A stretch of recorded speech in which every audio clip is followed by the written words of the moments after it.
Roma Wines presents Suspense.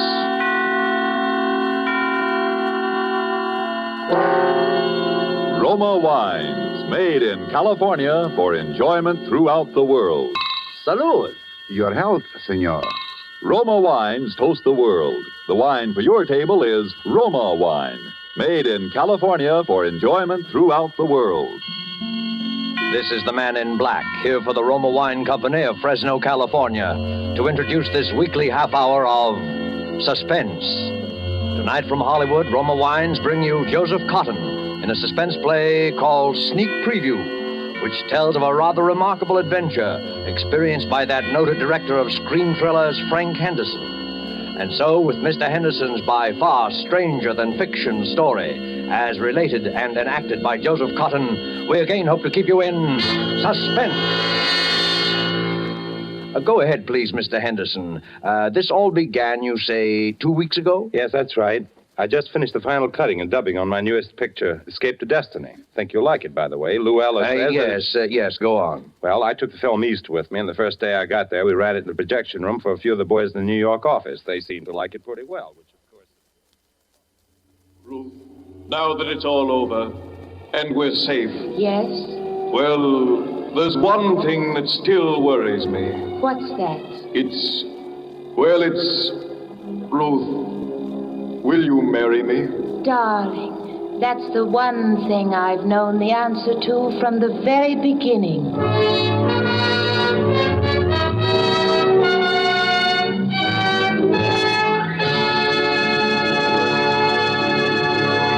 Well, boys, there it is.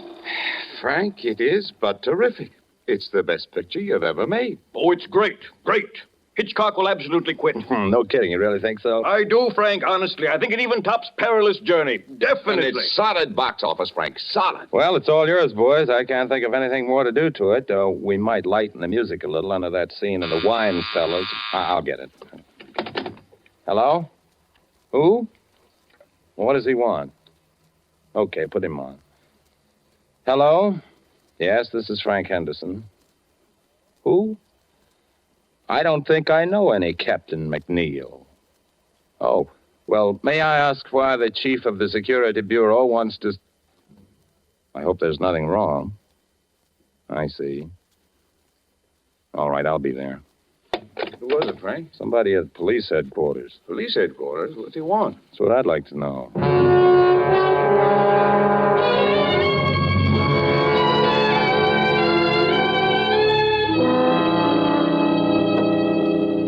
Well, Mr. Henderson, my secretary tells me you were a little mystified. Well, a little, I guess. You never heard of any Captain McNeil? Oh, no. It was just that I didn't think to connect you with the Captain McNeil. Very nicely put, Mr. Henderson. Very nicely put. But you don't need to explain.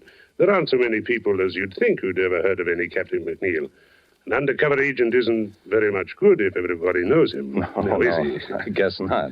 Mr. Henderson, when I heard you were going to be in New York, I just couldn't resist meeting you.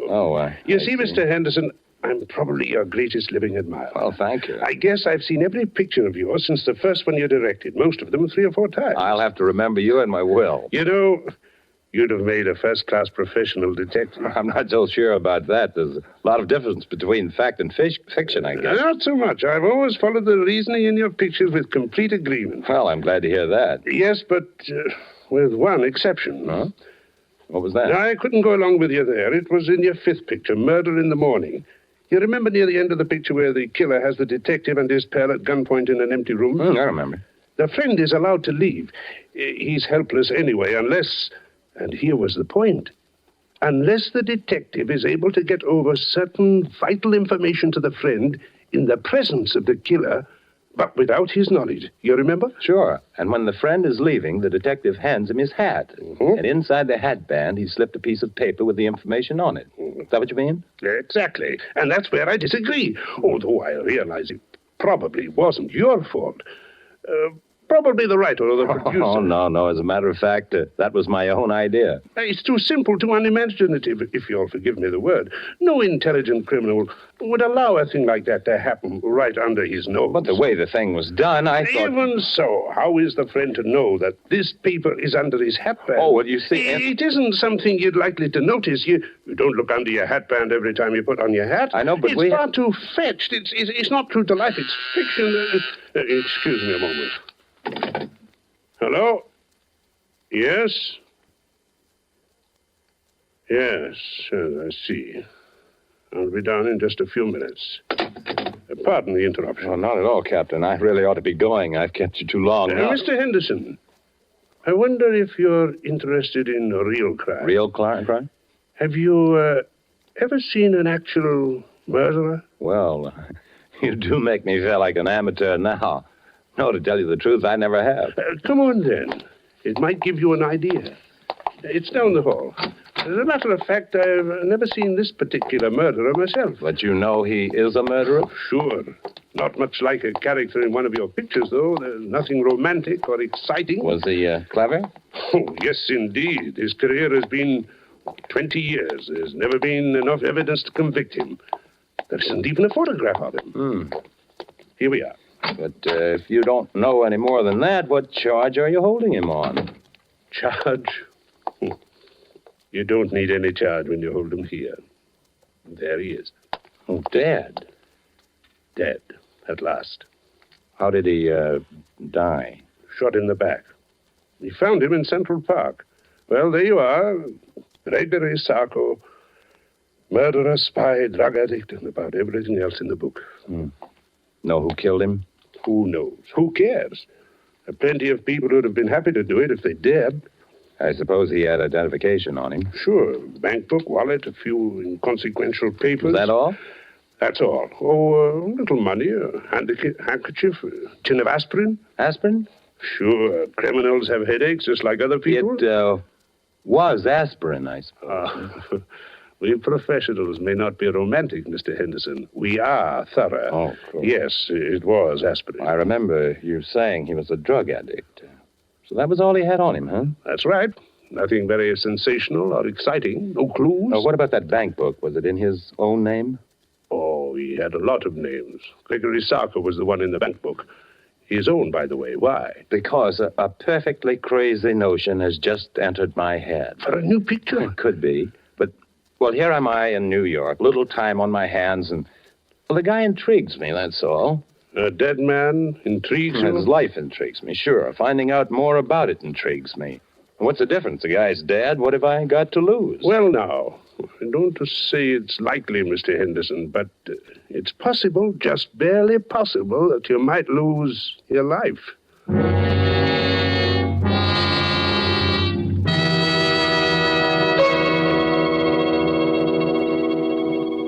To change from a mood of suspense to one of carefree gaiety, let us wish ourselves away to Havana, Cuba, seated at a table in the fashionable Hotel Nacional de Cuba.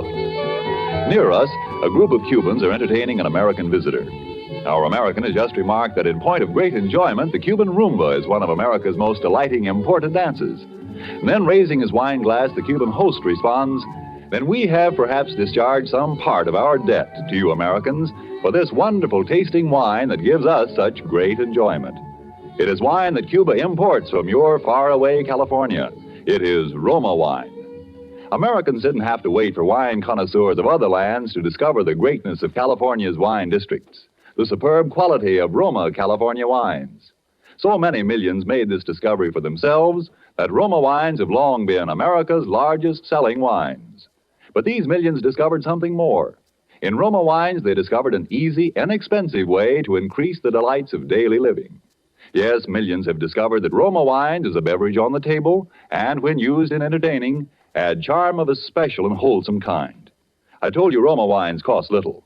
That's because here in America, you pay no high import duty, no expensive shipping charges. 2 Roma wines are made in Roma's own wineries in the heart of choice California vineyard districts. So cost to you is only pennies a glass for R-O-M-A, Roma wines, made in California for enjoyment throughout the world. And now it is with pleasure that we bring back to our soundstage Joseph Cotton as movie director Frank Henderson and Robert L. Richards' sneak preview, a tale well calculated to keep you in suspense.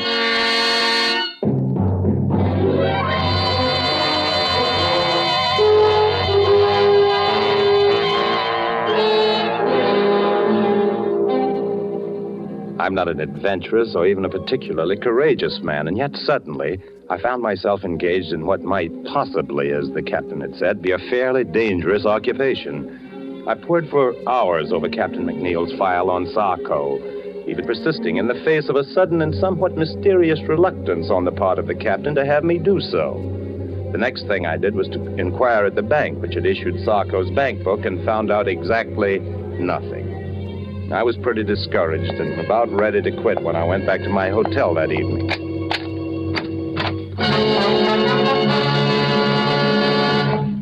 Would you mind closing the door, please?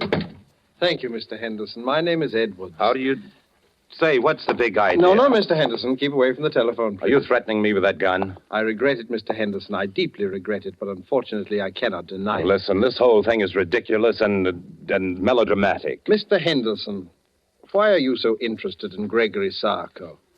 Sarko? Yes, Sarko. Just what, if you will forgive a B-picture expression, is your racket? Racket? Oh, no, Mr. Henderson. I just like to make money, that's all. Look, Mr. Edwards, or whatever your name is, if it's any of your business, and I don't see that it is, my interest in Sarko is simple curiosity. I was talking with a Captain McNeil at police headquarters. He showed me his file on Sarko. Of that much I'm quite aware, sir. Well, if you know so much, what are you doing up here acting like a suspense radio character? It may sound silly to you, but it was just that I'd never seen a murderer before, alive or dead, and when I saw Sarko's body at police headquarters, I got interested. Mr. Henderson, would you mind repeating that? I said I got interested. No, you said you actually saw the body of Sarko? Sure. What's so terrific about that? Did you see his face? Of course. What did he look like? Iron gray hair, dark eyes. Yes. Mr. Henderson, we simply must reach an understanding. You've no idea what possibilities this opens for me. Well, I'm no mind reader. Mr. Henderson, may I have your word that you will do nothing unreasonable if I put away this gun? Okay. Thank you. I must administer my eye drops. My eyes are very bad. Perhaps you've noticed. I thought you might have a cold. No, nothing so simple, unfortunately. Congenital weakness. There we are. Now, Mr. Henderson, my interest in all this is very sordid, I'm afraid. Money, to the extent of, shall we say, $300,000. Nice tidy little sum. Half of that sum could be yours, Mr. Henderson. You'll forgive me if I don't jump at such a handsome offer without knowing a little more about it. I might have realized, I suppose, that mere lucre was not paramount to one of your position. Let's leave paramount out of this. Yes. But, Mr. Henderson, it so happens that I can put you in the way of quite a bit of rather special information about Sarko. I shall write several of them down for you here.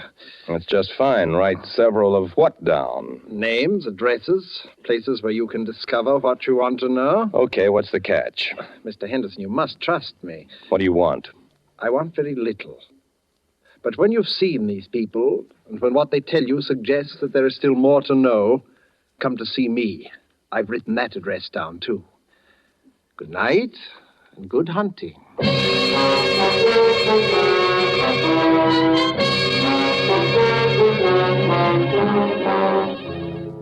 Well, by this time I was so obsessed with the thing that I actually set out to follow the itinerary of the rather sinister Mr. Edwards to the very letter.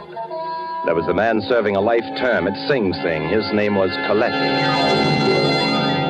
Well, it didn't used to be so healthy to talk about Sarko, but seeing he's dead, yeah, I know him pretty well. Did you ever do any business with him? Yeah, we had one little deal. He helped me in some business I had with Senator O'Malley. You remember him? He was chairman of the Foreign Affairs Committee during the disarmament conferences after the last war. That's right, until 1927.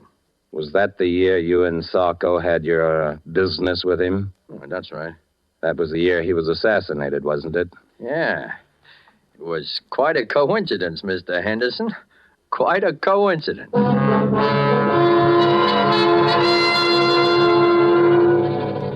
Sarko, huh? I just hope he didn't die easy. I don't think he did from the looks of him. Maybe there is some justice after all. Are you quite sure he was a drug addict? Huh. How do you think I first learned to take this stuff? At the convent?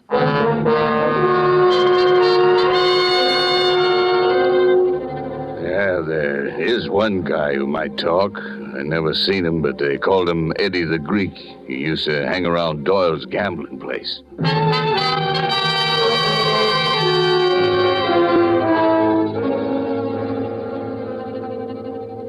Oh, you see, Mr. Henderson, it all turned out rather well from your point of view, didn't it? In a way. But there are a few little pieces of the picture still missing, eh?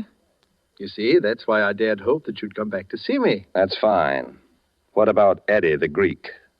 Oh, yes, Eddie the Greek. I hope it won't be too great a shock if I have the strong impression that Eddie the Greek is one of your pseudonyms, Mr. Edwards. Oh, very good, Mr. Henderson, very good indeed. Yes, I have been called that on occasion. Then what's the idea of the wild goose chase? You're supposed to know more about Sarko than anybody. All in good time, Mr. Henderson, all in good time. At the moment, there is a rather more pressing matter. No, is there? Oh, yes.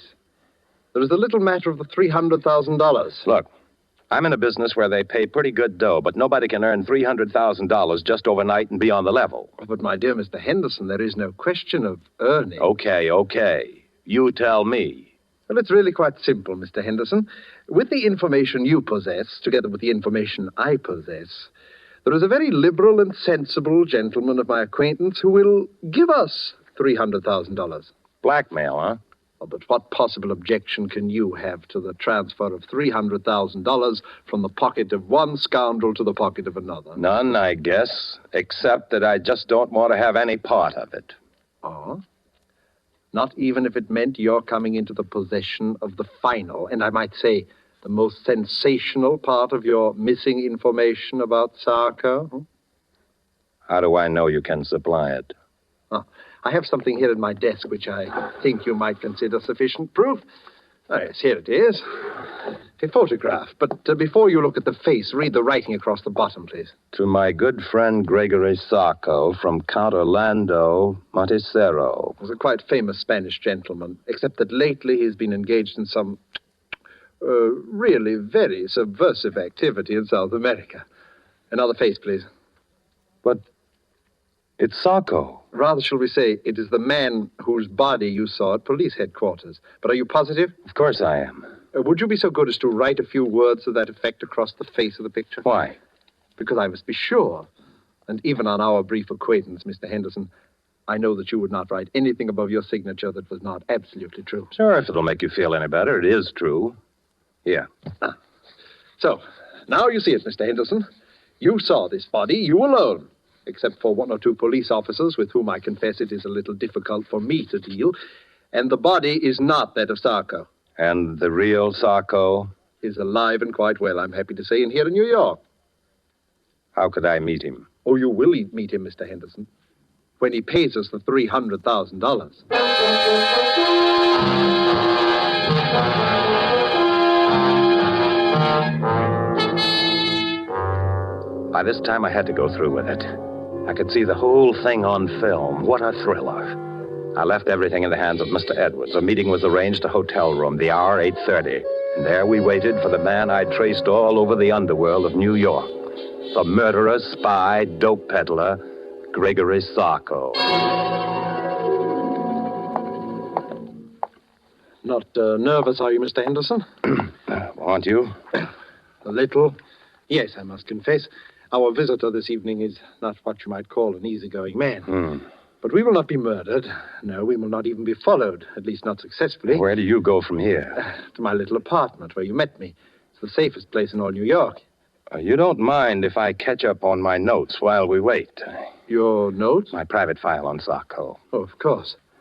You know, Mr. Henderson, sometimes I fear that you might think that I've not been quite as candid with you in this matter as I might. Well, there are one or two little things, aren't there? Your own connection with Sarko, for instance. Naturally, but I honestly believe that once you just... Will you stand by the door, please, Mr. Henderson? Open it when I give you the word. Do you have to point that gun? There will be no shooting. This gun is just in case. You may open the door now, Mr. Henderson. Come in. Good evening, gentlemen. Captain McNeil. Surprised to see me? Naturally he is. when an appointment has been carefully arranged for Mr. Henderson to meet the arch-criminal Sarko, and when that arch-criminal turns out to be none other than the illustrious Captain McNeil, naturally. Oh, I sort of wondered how you managed to get yourself a part in this little drama, Mr. Henderson. Now I know. Well, would you mind awfully explaining it to me? If I were to tell you that I am not Sarko, but rather that your confederate, Mr. Edwards, is Sarko, would that help? Oh, I'm truly sorry, Mr. Henderson.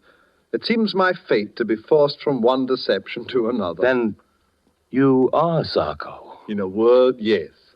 You see, Captain McNeil would scarcely have acceded to my request if he'd not feared that a third and highly respectable party were also privy to our little secret. After all, there would be ways of dealing with Sarko, but a well-known motion picture director, that would be another story. By the way, Captain, did you bring the money, please? I did. How convenient to deal with a police officer who also happens to have a large private fortune. Don't you want to count it? Oh, I can see it's close enough. Listen, Mr. Edwards, if you think you're going to get me to play cat's paw for you, you are... Mr. Henderson, you forget that I have your signature on the photograph of that man whom the good Captain McNeil mistakenly killed. You see where you fit into the picture now, Mr. Henderson? And not a very pretty picture either. Yes, it would be most inconvenient for Captain McNeil if it were known that he had accidentally liquidated the good Count Montresero, even though from a patriotic standpoint it is undoubtedly an excellent thing that he did. But there might even be international complications, might there not, Captain? Mr. Henderson, if I'd only resisted the temptation to show you that body. If only you had, Captain McNeil. You'll forgive me, gentlemen, if I administer my eye drops. My eyes seem to grow worse as my fortunes grow better. And you'll forgive me if I leave now? Perhaps someday there'll be another meeting. It could happen. Yes, who knows? Your hat, Captain McNeil. Thank you. Good night. So you're the great Sarko, eh, Mr. Edwards? You see why I could not tell you before. Believe me, I wish to, if only because your interest was so flattering. You know, he'll catch up with you someday, Mr. Edwards. Captain McNeil? Not as long as I can prove that he killed Count Montresero. By the way, was that just a sort of happy coincidence for you, or was it? Not quite. I had done some business with the Count, which had turned out rather badly. Oh, he was a pure Nazi agent, without doubt. In any event, I was in difficulties with the fellow, and I persuaded him that he could secure some very valuable information if he would appear in New York as Sarko, which he was unwise enough to do. And then you tipped off Captain McNeil that Sarko was in town. You're a pretty clever boy, aren't you, Mr. Edwards? Thank you, Mr. Henderson, thank you. And now may I suggest that we return to my little flat? We? Under the circumstances, Mr. Henderson, I believe it would be safer for both of us.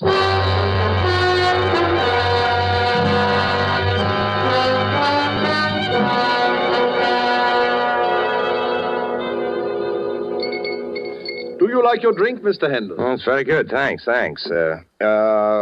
Mr. Edwards, I do wish you'd put that gun away. Oh, yes, the gun. Mr. Henderson, I've been trying to think of a way out of this dilemma all evening. I would have liked to spare you this last little deception. What little deception? I'm going to have to kill you. Oh. I am sincerely sorry. You've been a most pleasant companion, but knowing as much about me as you do... May I finish my drink, please? Oh, but certainly. And now, if you'll excuse me for a moment, my eye drops are in my coat in the hall. Oh, by the way, it's useless to try to escape, Mr. Henderson. This is the only way out, and the windows are barred with steel shutters. Thank you for the information. Edwards! Edwards! Dead. Captain McNeil. I take it that someone has just liquidated our friend Sarko, or Edwards, as you prefer. So it would seem. Did you see it happen? No. Did you have much trouble finding your way here? None whatsoever, Mr. Henderson. I'm afraid I have a little confession. You don't need to. But I do. You remember the matter of the information on the piece of paper slipped under the hatband? The thing in your picture that I disagreed with? I remember. I apologize. It's a highly practical device. Highly practical. Well, perhaps it wasn't made clear enough in the picture that the paper was rolled up into a little hard ball. I suppose it hurt your head when you put your hat on. It did. and I found the address of this place when I removed it. You'd make a fine detective, Mr. Henderson. By the way, how much have you known? You know, I'm kind of surprised myself. Quite a lot, as a matter of fact. You knew about the body I showed you? Well, I was pretty sure it wasn't Sarko, a drug addict who takes the precaution of carrying aspirin for his headaches, would certainly carry his favorite drug, too. I used that in a picture once myself. Don't you remember the Blue Canary? So you did now, so you did. I should have remembered. And I suspected Edwards because of the eye drops. There was nothing the matter with his eyes. His particular brand of drug works on any mucous membrane, including the eyes. Mr. Henderson, you're all right. And just what are your immediate plans? Well, I'd kind of like to get out of here. Now, what about the money and the photograph? Don't let it worry you. The money and the photograph are safe. I kind of thought so.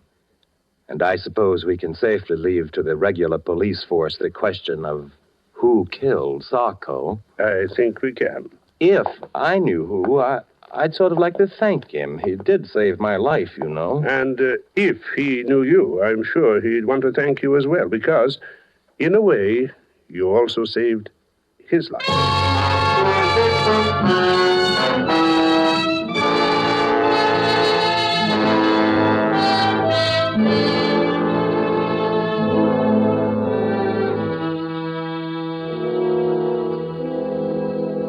Well, that's about all there is to the story. Pretty exciting stuff. Be good material for one of your pictures, I'd think, Mr. Henderson. Yeah, sure it would, sure.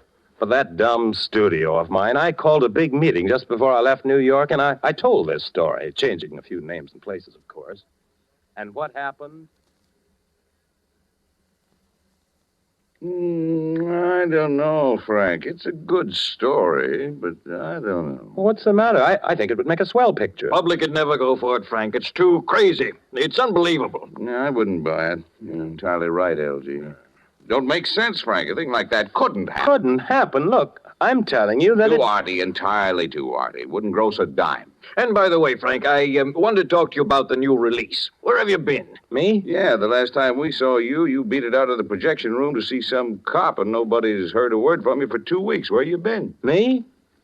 Oh, I've been around.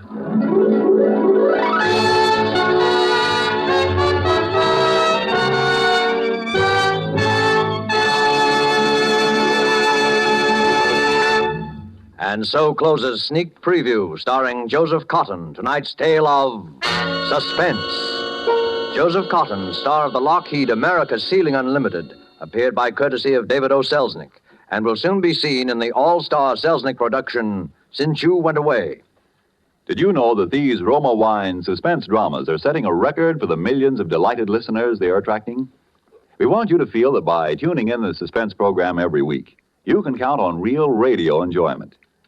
Well, in just as dramatic style, the popularity of Roma wines is also record-breaking, because Roma wines are by far America's largest selling wines. Millions make sure of great wine enjoyment simply by asking for Roma wines. Here's something else these millions have discovered. You don't need fancy glassware or a special occasion to enjoy these zestful, taste-delighting Roma California wines. Roma wines possess lip-smacking flavor and zest because they come from Roma Wine's own wineries, right in the heart of the magnificent California wine grape districts. And you can enjoy them as a daily delight because the cost is only pennies a glass. Ask for R-O-M-A, Roma Wines, made in California for enjoyment throughout the world. This is Joseph Cotton. It was a great pleasure to join forces with this really excellent company whose business and pleasure it is each week to keep you in suspense. I know you'll want to be listening next week, as I will, when Sonny Tufts will be your star. Suspense is produced and directed by William Spear. Next Thursday, same time, you will hear Sonny Tufts in Suspense. Presented by Roma Wines, made in California for enjoyment throughout the world.